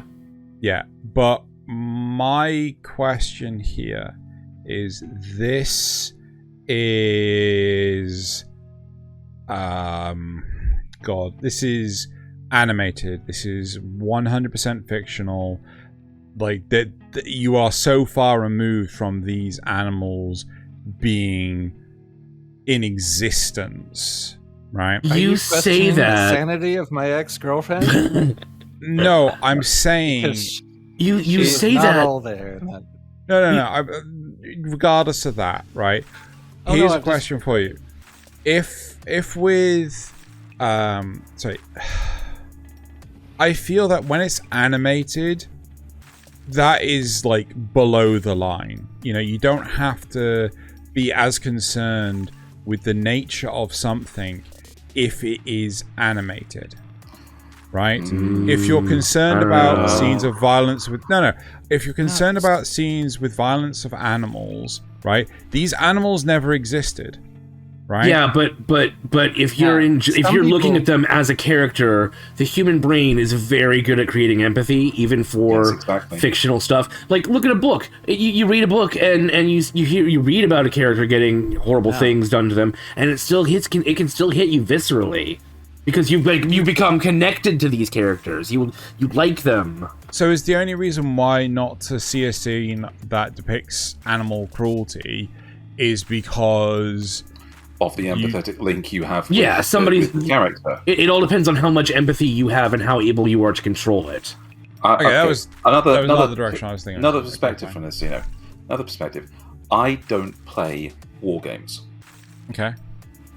Call of Duty, any of them. Sure. Okay. Because actual human-on-human violence, in those respects, too close to home. I need that layer of Bring clones and corpus proxies.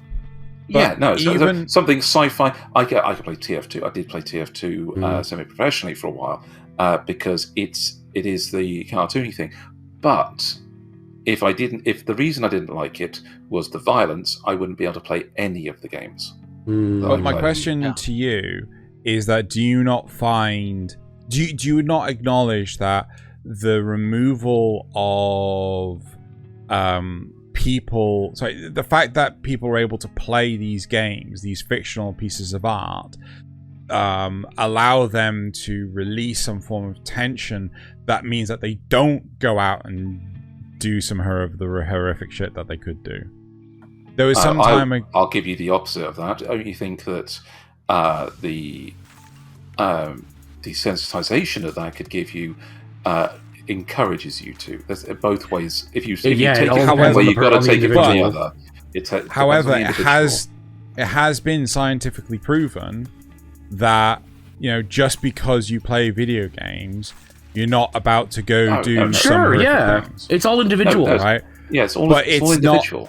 But it has not been proven that just because you play video games, just because you see scenes of animal cruelty, that you're about to go do something horrific. No, but it has been proved.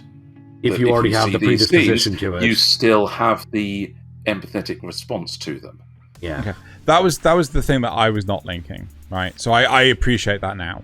Yeah, I appreciate the fact that because people can feel empathy towards the animals that are cruelly suffering, fine, right? I definitely don't think you can edit out the animal cruelty in Princess Mononoke because you're gonna get no context. Exactly, you're gonna lose it all. Part of the theme. Yeah, and you're supposed to feel empathy for these animals. I even toyed around with the idea, but I just couldn't ever see a way past it. And then the other thing is the way he runs makes me think of Monty Python, where the French are talking about their knees bent, running around, advancing behavior, which is exactly what he has. Your knees bent, running around, behavior, advancing. I just really wanted to make that terrible, terrible joke, but what a classic movie!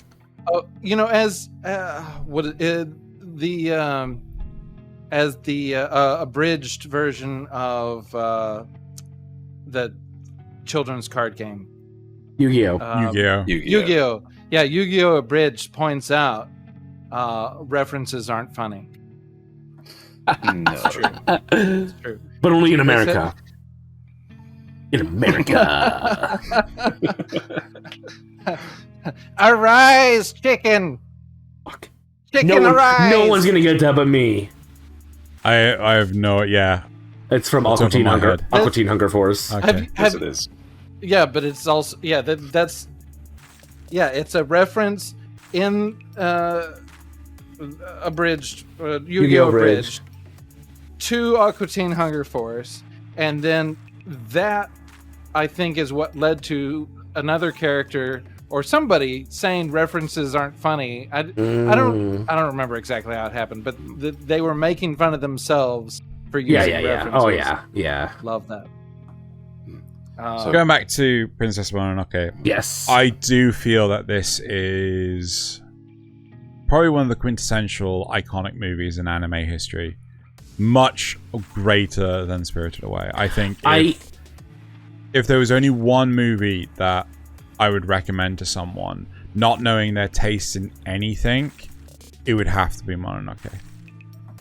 I really loved Nausicaa, but I think that's what I was doing. I think that Mononoke actually tells the story better. It does. But you've got to point out that as far as iconic movies go, the first Studio Ghibli movie before it was actually Studio Ghibli, Nausicaa Valley of the Wind. That and the dub of it had Patrick Stewart in it, which is so good. Yeah.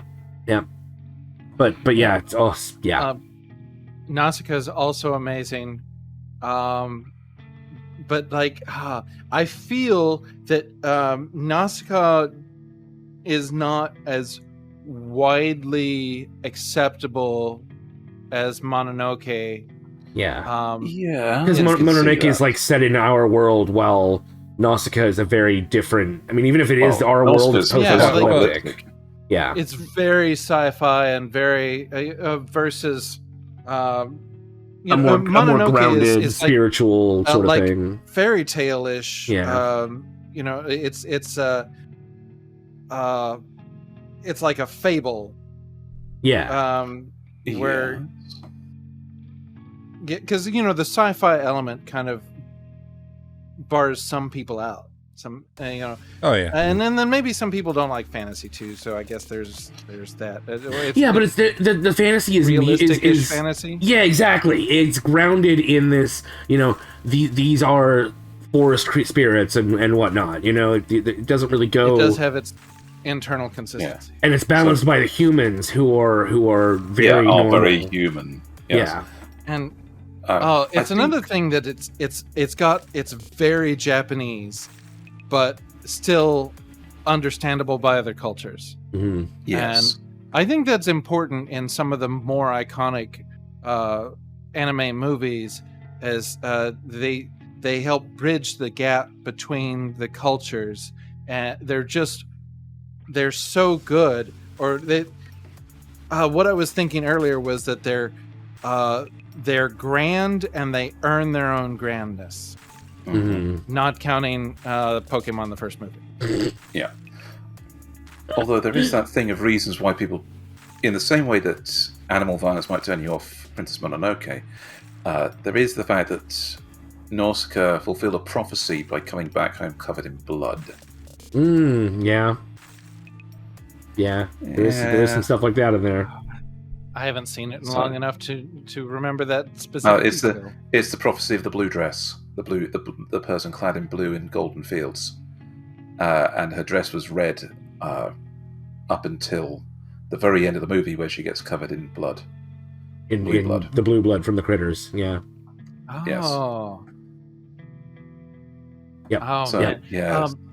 I saw something recently about how the release of Nausicaa. We might as well switch over to Nausicaa. The release, like the initial release over here, was so horribly edited and together. It just it didn't make any sense until the much later translations, and that's a crime that happens to a lot of anime when it comes over here. Funimation, I think they wanted to really upset me. I think they wanted to try and gear it more towards kids, and so they had to mess around with it, kind of like Card Captors. They wanted to gear that towards kids. Yeah, they have this for kids. Yeah, the American mindset of cartoons are for children. Mm-hmm. Yep. And that's what Akira was so good at, is helping the adoption of adult animation. Yeah. yes. It was a barrier breaker. But back to Nausicaa. It's been a long time since I've seen it, but it's definitely just an amazing film. Does anybody have anything more specific to say about it? Because I think that it really set the tone for these movies with Miyazaki's obsession with flying. Because the first time Nausicaa appears on her glider and the scenes with her flying, I never thought about that. You can feel the joy in them. Yes, every single time she's up in the air, it's something that's not only fun, it's natural for her. She's been doing that all her life, even though she's young, and that the glider is part of who she is. Yeah, and that same way you can see it in all of his other movies. Every time there's something in there that just makes you want to be able to fly, whether it's Howl with his transformation or his walking on air, whether it's the Spirited Away stuff where you're rushing through the air on a dragon, Porco Rosso. Come on, that's the entire thing. All of the others, Kiki's Delivery Service. Yeah, that was my next one. All of the others have something that just brings back this thing of flying is freedom.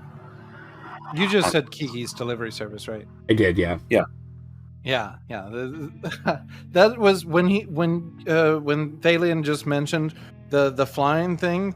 That was where my Yep. I also even though it's okay. I mean, I was gonna say it's not quite as detailed. Obviously, this scene, they put a lot of detail into the background and whatnot. But like the characters themselves, they don't have as much detail as they do later in later works. But it's still very, it's still very like stylish, and you can tell he has a definite visual style that he wants to get across to you. It's proper painted artwork backgrounds. Compared to the animation. But when he's painting backgrounds, he's going all out. He's absolutely wants those backgrounds to be as full and in depth as he can at the time make them. Yeah. But the characters themselves and like the bugs you see here, they're detailed, but they're not like ludicrously detailed. There are lots of flat parts and very smooth surfaces and whatnot. Yes. But it's still beautiful. It's still absolutely gorgeous. Quickly. Yeah. It was just what you could tell. You could tell it was their early work before they really got, more of probably a budget and a team and everything. Yeah. I vaguely recall similar themes between Nausicaa and Mononoke. You've got the territory environmental stuff, of the animals being encroached on by humans, and bad things happen. But even more so, the way that people trying to manipulate natural order for their own will backfires. Because there's nothing scarier than Mother Nature. He wants, the lesson is to learn to live with nature and not fight against it. Even Discovery, they're in a post-apocalyptic wasteland where the world was nuked effectively not by actual nukes. In this case, it was, something else. But they find that, as we saw in that lovely rendered scene, if you watch, the world will put itself to rights if you let it, and that's a very, very powerful difference to make. Right, I think it is time that we. With their machines. I think it's time we start rounding up. So, should we? Honorable mention to Lupin III, Castle of Cagliostro, which is another Miyazaki film that's highly underrated. If you like Lupin III and you like Miyazaki and you haven't seen it, go watch it. It's really good. You don't even have to have ever even heard of Lupin III for that to be a really good movie. It's true. I had never seen, I was aware of his existence, but I'd never seen anything Lupin before, and that was just a great movie. Yep. 100%. Grave of the Fireflies is something that I've seen one time. It's gonna kick you in the gut. I just don't think I'm ever going to watch it again. It is too depressing. Yeah. And that's a lot coming from me. I like dark and depressing stuff, but it's too real and depressing. Like I like depressing things that have a fantasy element to give me some kind of buffer. If you really want to see how dark World War II got for the Japanese at the end, Grave of the Fireflies will do it. On the opposite side of the spectrum, of course, is Fist of the North Star, which is just pure ridiculous fun. Yep. So everyone knows Omaewa Moshinderu. Absolutely. We didn't talk about Vampire Hunter D. No, and that was Naz's fault. That brought a lot of little boys over to anime. That was one of my first introductions to anime with movies, and like the shower scene. Yep. No, I told them that I remember watching it on, like, do you remember the local 24 station? They showed it before it became like WB or UPN or whatever. Like Channel 5 way back in the day? I don't remember. I think it was 38, but whatever. It doesn't matter. They showed it on like a Saturday afternoon, and Mom had no idea. She was just like, "Oh, it's a cartoon. You kids can go watch it. That's fine." And she was off doing her own thing, and boobies. Yes, it corrupted many a youth. Nasuth and I don't know if I was at your house it's possible. the first time that you saw that. It is possible. But I know we watched it together at least once or twice or three times. Yeah. It's a great movie. It's a great movie for other reasons than the shower scene. There was a movie that I had rented called Black Star 88 or some, I don't know. It's not Black Magic 88. Black Magic 88. Black Magic 88. Yeah. Like I remember I watched it because I was starting to get into anime at the time, but that one was kind of meh. I liked it. I don't know why. I think I'm just like because I'm remembering movies that I watched in that time. we should do another episode based on that, maybe. Oh yeah, nostalgic movies from our youth. Yeah, something like that. Still, it's a. I think that's, after a few honourable mentions, that is a good place to see just to round up. Yep. There are moving on to the support questions. Hell of a lot of movies out there. There are iconic for different reasons. Tell us your favorite, your most iconic movie in the comments below. Damn it, snipe me on it. Tell us how much you hate our opinions. Supporter questions. Right? Eternalist Thay says, to kick off the supporter questions, it's time to remind our audience once again, don't groan like that. If we don't remind you, then you'll forget.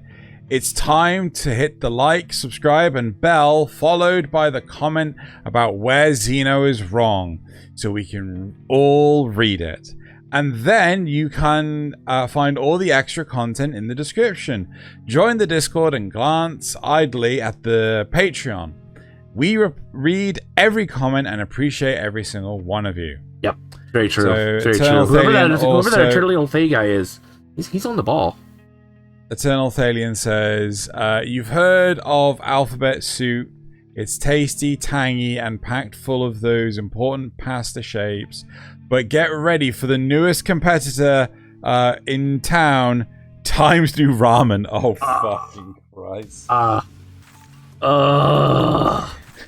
That's good. That's good. That's good. Right. Zrugol says, is there any way to get you to watch and review an anime that we recommend? I can't see why not. If we could probably do like several recommendations. I would say like if God, how do we leave it in the comment or send it to us on Discord? We got a forum section in our in Xeno's Discord that you can drop it into as a suggestion. Yeah, I mean, if we get a few of them, we can do like the community recommends. We could watch up and do a community recommended episode. Yeah. Try to make them at least kind of reasonable, not like a billion episodes that we have to watch. No, we like. No One Piece, please. No, no more than 26 episodes, and we'd probably collect it into sets. I don't know, probably like up to 20 at a go, sort of thing. Maybe 15, then 5 each. Yeah, there you go. That makes sense. Yeah. Yeah, 15. Right. Then Zrugal also says, "What's the most anime movie you've seen that wasn't animated?" Scott Pilgrim versus the World. Oh shoot, what is the name? Fifth Element. Yeah, Fifth Element. oh, Fuck off, that's a good Fifth one. Element. Fifth Element. Fuck off, Fifth Element. It's so anime. It's Fuck I'd off, say it's it's more so comic anime. book in the same way that The Scott hair Pilgrim and is. everything. Yep. It's Super it's Bruce anime. Willis. What hair? No, Yeah. but Lilu Chris and Ruby Road. Chris Rock. Ruby Road, yeah. Yeah. Ruby- Right. Yeah. And Xenobane Zorn. says, my school's anime club started a band to play Reggae. Reggae. reggae weeby jammin'. We Bajaman. He doesn't get it. He doesn't know reggae music, apparently. I don't know what you're talking about. Right. Horsino. It sounds like a really horrifically awful pun and doesn't That's why I'm laughing. warrant reaction. Lol. Anyway. The Xenobane Weeby also... Jammin'. Yeah. We Bajaman. Xenobane That's also says, this week the crew talked about iconic movies. Can anyone think of a more iconic movie than... I'm just going to say the Naruto first movie, because I'm not reading that out loud. As if you could try, I'm not reading it out loud. For Rom's benefit, No one says it! No, for Grazie. Rom's benefit, we No. have a running joke on the show about that movie. That name, Xeno, has not yet. Kidoji. He'll never see the glory. He's too chicken. I still think that at some point he should get like the Google Translate to read it and record that, so that he can actually do a soundbite and play that instead of reading the name. Oh my god. It's I kind of syllables wanted- by syllable. Ra, su. No. I can read it. He doesn't right? want to. I He refuse refuses. to read it out loud. Right? Because Nasuth has a weird obsession with it. And when he does Very about it. weird. Talk about an iconic inappropriate. movie. Anyway, moving on to Legend of the never Overfield. mind. No. it's not. Moving on to the for this channel. comments. Moving on to the comments. Right.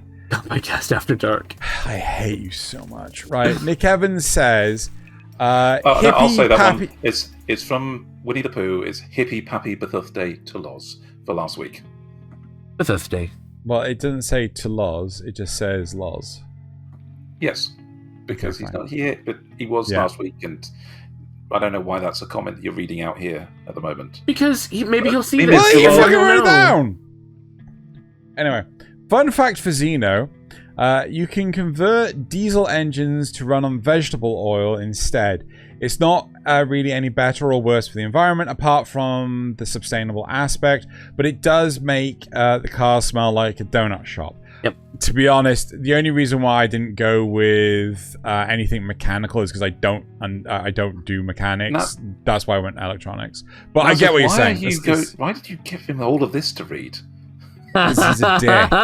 Right. Because this proves my point that you know, he's a copper dick. wires and stuff would totally work, and you know. Do you want me to read it, Xeno? No, skip the whole Okay. fossil fuel stage because the magical world might not have the same kind of fossil fuels we do. Yeah, Nasuth! What they'll have, though, is access to copper, tin, iron, Etching acid. Yeah. Sorry, because metalwork, clay, and glass. I mean, to be honest, do you really think, like, any of the authors of many isekai have any idea what the fuck etching acid is? Fair. With those tools, you can make photovoltaic cells. Voltaic, yeah. Yep. Photovoltaic, yes. For low amounts of electricity, and with the clay and acid, you can make acid battery pots and store it in. Someone's been watching Dr. Stone. Copper wire has been used as History far Channel. back as Greek times for decoration, so getting wire for transmitting electricity from one place to another is easy. And for insulator, what else is natural sap from... Sorry, what else is natural sap from trees? It's a harvestable, sustainable resource that you can use for insulating. What else is natural sap from trees? Yeah, what else is... Okay, that's a very weird way of writing. Well, there you go. So, actually, just to point out, the way that the Greeks made copper wire was not good at conducting electricity. No, but copper drawing, but wire drawing out from basically just from draw plates can produce conductive copper. Yeah. It doesn't have to be all that. It doesn't have to be all that efficient if all you're doing is powering some light bulbs with standard braided steel filaments, which you can do in a jam jar. For Raum's benefit, this was last week when we were told we were going to be like isekai'd, and we could bring one item with us. Yeah, right. T-Rex Paddock says, any sufficient advanced technology is indistinguishable from magic, Arthur C. Clarke, and vice versa. Hagbard Celine. Okay, I don't know who that is. And then also T-Rex Paddock says, Nasuth, the Outback is in Australia, not New Zealand. Man Backs was filmed in Australia. Lord of the Rings was filmed in New Zealand. They are a tiny bit different in terms of environment. Okay, but I don't remember you referencing those. There's I was talking about the Luminous Witches, and they have the girl from New Zealand who's dressed like she's ready to go into the Outback. And I say that because do you think the authors of Luminous Witches understand the difference between the Outback and New Zealand? Probably, to be fair. Japan's actually quite close to yeah, but they get more Chinese tourists than Japanese ones. Anyway, moving on. Strombus Void Shell says, this one was longer than the usual, but it was good. You guys covered a bunch of shows I enjoyed hearing about. What you've all thought of the new lineup, even if I can't find any of them, haha. Strombus Void Shell. Just climb aboard the ship, put on your hat, and no, I'm talking to you. Shush. You've already betrayed us many times. All of the releases are actually on the all of the backgrounds we put in, the where to stream them. Actually, none of those were, because none of them were on Just Watch. So I think the only one was Uncle from Another World, which was Netflix. The rest of them, there was no Just Watch links, so I couldn't hook them up. Ah, fair enough. So you wouldn't have seen those. Yep. But yeah, Stroma Void Shell. Come talk to me after class. Anyway. I'll make you an offer you can't refuse. Right, Zrugal says, happy birthday, MDRLOz. Yuri Deco sounds like the most interesting show that I won't watch. No offense to Nat's description. And then, I've sent 2 of those memes to a few friends this past week. I'm glad he's getting enjoyment out of the memes. And person says item. Person says item, indeed. They sure do. Okay, cool. Right, so it's time for that magical moment in the week. We're going to do the memes. So you can find more memes on twitter.com/Kanpai_cast. We do 3 a day with what's it called? Yeah, just randomly cool memes. They're all from Reddit, various different subreddits. And yeah, now it's time to go through. Let's get the memes. Here we go. So my first meme: video games are evil. All you do is play as violent characters. The violent character people are currently playing as. This is because Stray, right? Oh, Stray's such a good game. I enjoyed Stray. Yeah, such a good game. Yep. I get that's, that. Nichijou. Nichijou is what was from. I was thinking it was from the Moon Princess. Oh no. Anyway, so we were talking about Akira earlier. IKEA. Oh my god. The end of the world was only the beginning. Yes. That's a poster you would see in hell. Yes, indeed. Swiftly on to meme number 3. My memories are from the future, says Kanye West, and so they put his head over Eren Yeager's body.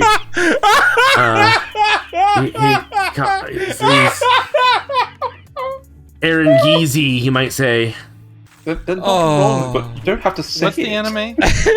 What did you say? Attack on Titan. Attack on Titan, Oh, yeah. I haven't seen it. Oh, don't. It's, yeah. I had a hard time. I couldn't make it's it through not the quite first worth it. episode. Yeah, So- you're not missing out on anything. So, it's time for you to look inward and begin What asking everybody else yourself says. the big questions. When an anime character watches hentai, are they watching hentai or regular porn? Oh my fucking god.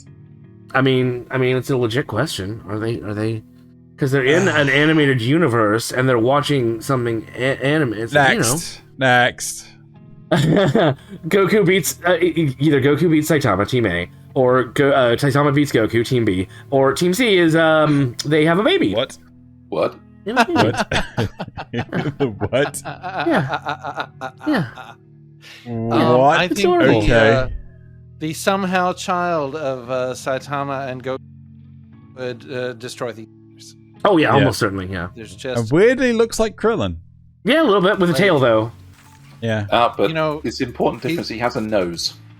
Ah, good Yeah. point. See, Yeah. you couldn't even have this shot because the baby would put its arm first, and the universe.